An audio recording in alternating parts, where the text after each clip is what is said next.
Good morning, and unfortunately this morning I'm going to return to a subject that I thought I was done with, and that's loot boxes.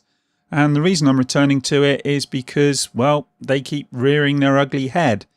Every single time we think that we've done away with them, they come back to haunt us. And here we are again. Last year with NBA 2K18, we got a game that was, well, frankly, one of the worst offenders when it comes to loot boxes. And that's in a world where we have EA's Ultimate Team. So they were actually going some to manage that one. What I read about the game was that it was an utter grind fest that was designed to push gamers towards, well, its greedy loot box economy. And if we flash forward to this year, we're about to get the inevitable 2K19. Yay! But 2K is worried because players in Belgium and the Netherlands won't be getting the full loot box laden experience due to the terrible governments over there. And they're ruling that loot boxes are gambling. Not that loads of us have been saying that they're gambling for some time now.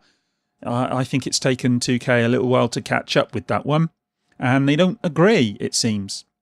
In a statement on their website though, 2K has even gone so far as to ask fans of the game to contact the Belgium and Netherlands authorities to complain.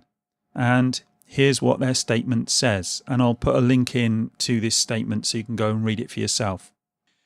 The Belgium Gaming Commission, BGC, has stated that games which include certain loot box style mechanics violate gambling laws in Belgium. While we disagree with this position, we are working to comply with the BGC's current interpretation of these laws. As a result, we have made some local changes to My Team mode. These changes are necessary in order for us to accommodate the BGC's interpretation of the Belgium Gaming Act. Specifically, we will be turning off the ability to purchase packs with premium non-earned currency. Gamers are still able to acquire packs with My Team points. We will be continuing conversations with the BGC in order to explain our view on how NBA 2K and My Team pack purchases already comply with local laws. If you agree, we recommend that you contact your local government representative to communicate your opinion. We will keep the community posted on any developments. We apologise for any inconvenience. And the statement on the Netherlands ruling is very similar, so I won't read it here, but again I'll put a link in. But 2K didn't stop there. Senior producer at 2K, Rob Jones, has also trotted out some of the same tired old bullshit we've heard from the likes of EA and Warner about loot boxes being a choice. Here are a couple of his comments which appear to be lifted straight from the used car salesman school of game development. VC, or virtual currency, is an unfortunate reality of modern gaming. Yeah, it's an unfortunate reality. Every game at some point, in some way, has currency, and they're trying to get additional revenue from each player that plays the game. You know, the question has to be, when does it feel like it's a straight money grab versus when does it feel like it's value added, right? This sounds straight out of what EA have said. It's almost word for word. As Jim Sterling rightly says, it's the game developers and the publishers that decide to put virtual currency and loot boxes into games. Not us the gamers, nobody else. They decide to do it. It's not an unfortunate reality, it's a choice.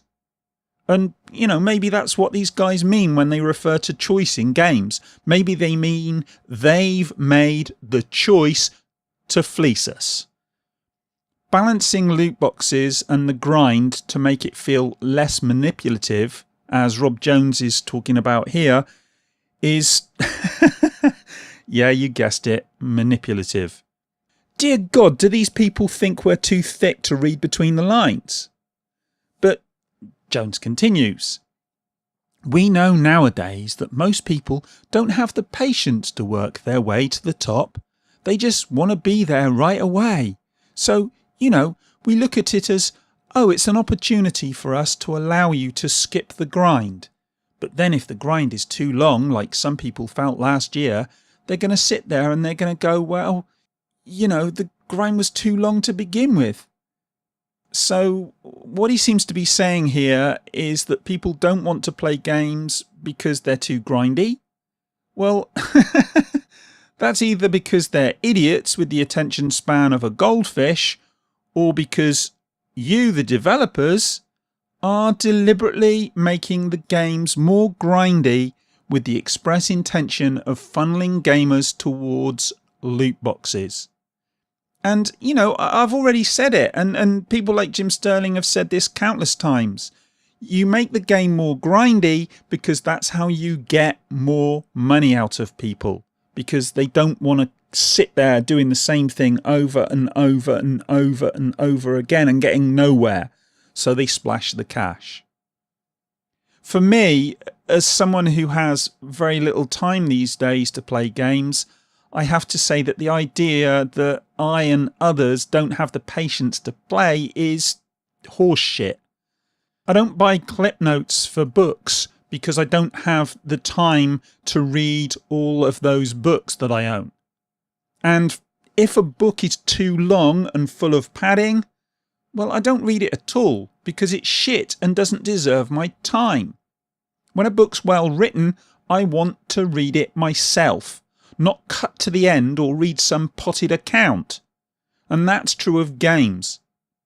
If a game's too grindy, it's because it's been badly designed, or worse, designed that way to push me towards spending extra money. It's simple. As such, that game, just like the books, doesn't deserve my time.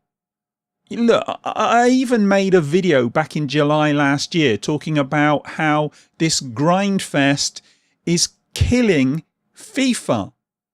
And look, we saw it in Battlefield and Shadow of War and 2K18 last year as well. These games were made more grindy so that you would spend money. And with FIFA in the Ultimate Team, they're spending more and more time on Ultimate Team and less time on other areas of the game to push you towards spending more money. And it's working. But I do have to wonder if Jones has got an original idea in his head. Because while loot boxes are a lazy, easy way of screwing money out of gamers, Jones seems to be taking the same approach to refuting any claims that it is actually screwing gamers. Because he's already said things that sound very much like EA, and now he's saying stuff that sounds exactly like Warner and what they were saying about Shadow of War last year. Because, Shadow of War was saying stuff about how, they were giving gamers choice and how they wanted to avoid the grind and all this stuff last year. Fortunately for gamers, Warner saw the writing on the wall where loot boxes were concerned, and they took out the microtransactions and rebalanced the game. The fact is, it had been designed to be more grindy with the express intention of making people spend more money on those microtransactions. And so when they took those microtransactions out, they couldn't just leave the game as it was. Maybe they thought we wouldn't notice. Maybe they thought that we wouldn't think that it was grindy deliberately to make us spend money. But the fact is, some of us did. Quite a lot of us did. And so did the Belgium and the Netherlands governments, among others. Because there's plenty of governments around the world now sitting up and taking notice. Warner did what was necessary. But 2K, it seems, aren't so keen to take these rulings lying down. After all, there's far too much money to be made from fleecing gamers for them to just give up on the whole enterprise. And what better approach than to get the same poor saps who are most at risk from these egregious and exploitative practices to campaign for you? It's genius, really, because those who are the most caught up in these gambling economies are also those who are most likely to go to bat for you to protect them. They don't want to see the end to these gambling economies because they're addicted to them. And companies like 2K don't seem to care.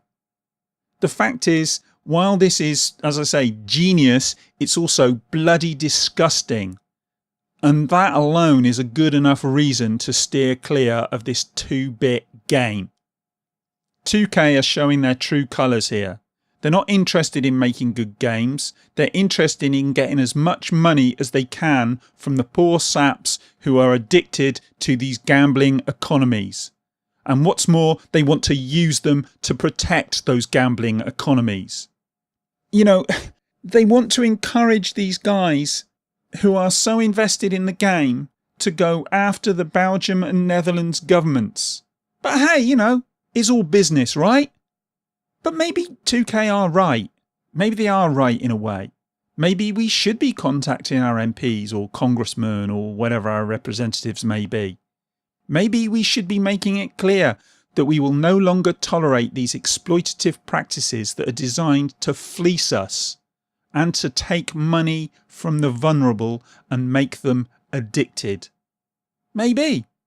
You know, far be it from me to ever encourage anyone to do anything. Frankly, you shouldn't be listening to me and doing what I say. You should definitely make up your own minds as to what is right and acceptable, both in terms of your own behaviour and in terms of the behaviour of the companies that want your money.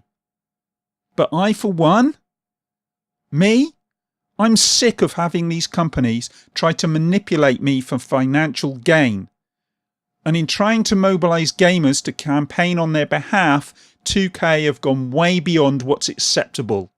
It's exploitative, it's cynical, and it's unethical. But look, you know, that's what I think. You guys, as ever, may disagree. And if you do, let me know in the comments. But you can tell I am not happy about this. I think 2K have gone way too far on this. And we should not just be sitting here and letting them do this. It is so exploitative. It is so manipulative. It's just beyond the pale. But as I say, let me know what you think about that in the comments and we'll have a chat about it. And in the meantime, I'm going to do the usual and grab a cup of tea. And I'll speak to you in the next one. Bye.